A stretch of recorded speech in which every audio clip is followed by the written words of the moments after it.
Assalamualaikum warahmatullahi wabarakatuh. Halo semua, bertemu lagi di kelas Matematika Teknik pertemuan yang ke-11 yang membahas tentang trigonometri bagian yang kedua. Jadi ini adalah lanjutan dari pertemuan sebelumnya ya. Pertemuan sebelumnya kita sudah membahas tentang konversi dari sudut ya, dan juga sudah menyinggung sedikit tentang sudut-sudut istimewa dalam trigonometri.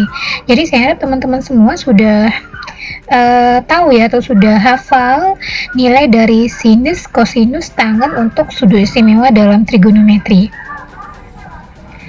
Nah, sekarang kita masuk ke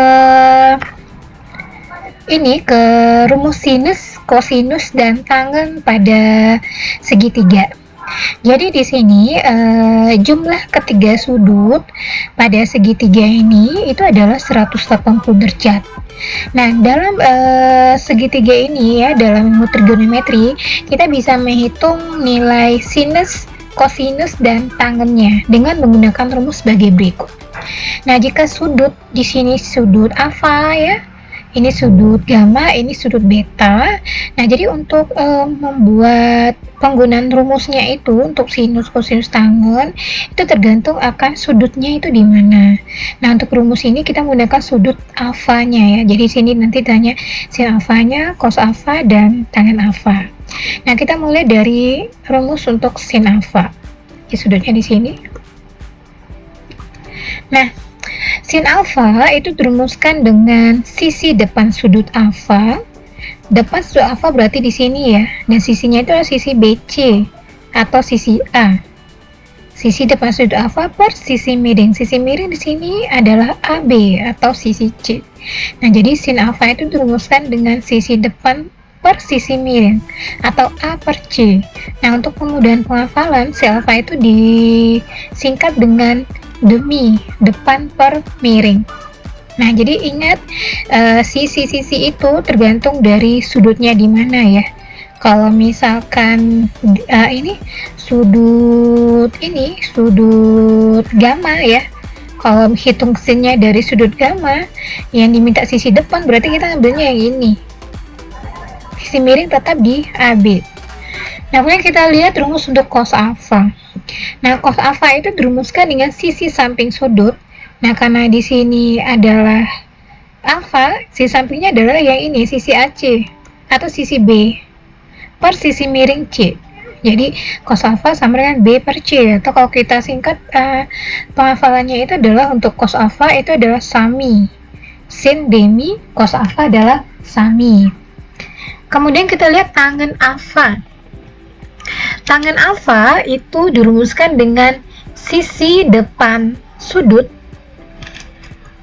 Sini alfa ya. Kalau sisi depan sudut berarti yang ini yang A ya, per sisi samping berarti yang B. Jadi tangen alfa itu dirumuskan dengan A per B atau disingkat dengan desa.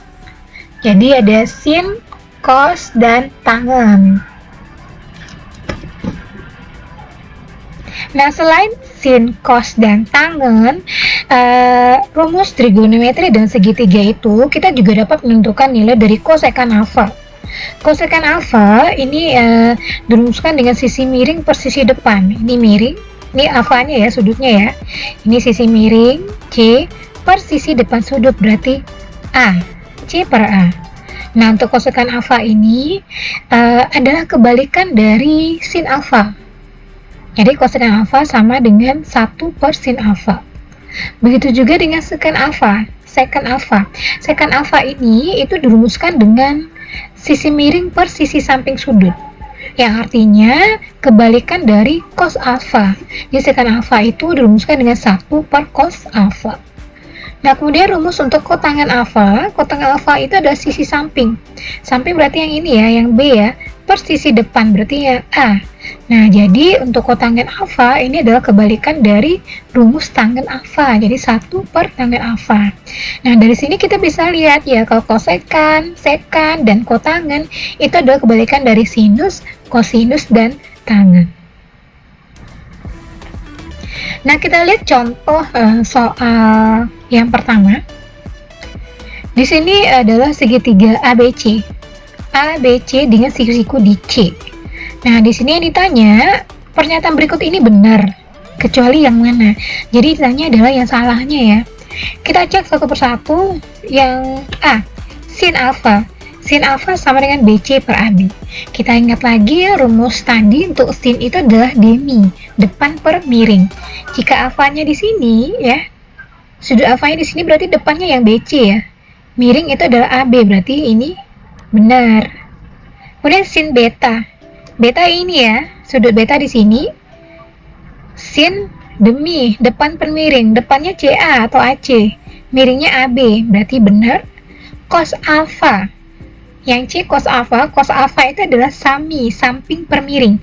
Jika ini adalah ini adalah alfa ya, sampingnya adalah AC, miringnya adalah AB, berarti ini benar. Dan kita lihat yang D, cos beta. Beta itu adalah BC per AC. Cos itu rumusnya adalah sami, samping per miring. Sampingnya BC, sudah benar ya. Miringnya harusnya AB. Di sini miringnya AC, berarti ini salah. Jadi jawabannya itu adalah yang D. Kita lihat contoh soal yang kedua. Perhatikan gambar berikut.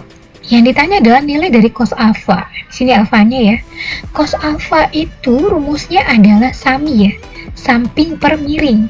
Nah, samping berarti AC, berarti cos alfa itu ya kalau kita bikin seperti ini. Cos alfa itu dirumuskan dengan samping per miring. Samping ada sisi AC, miring ada sisi AB. Berarti cos alfa itu sama dengan B per C. Nah, nilai B di sini sudah ada kan ya, nilai B 1. Nah, kan nilai C itu kita belum ketemu.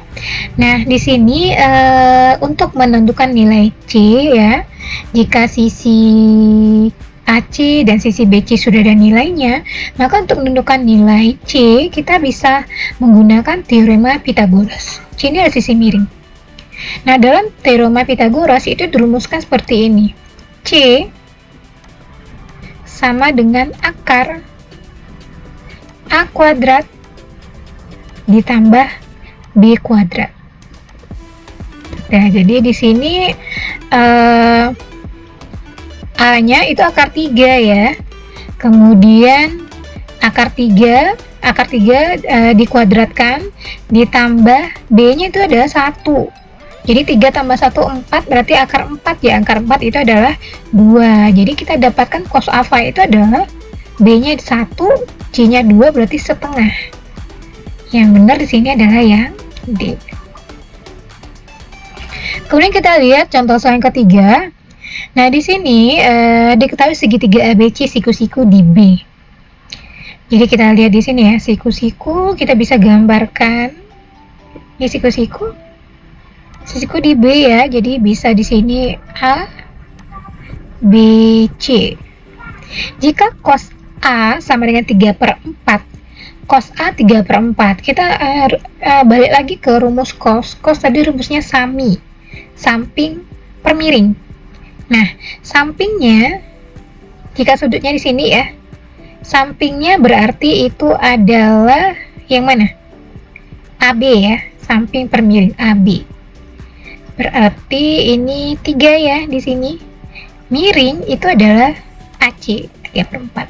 Nah, yang belum ada itu adalah yang ini ya, BC belum ada ya. Nah, yang ditanya kotangen A.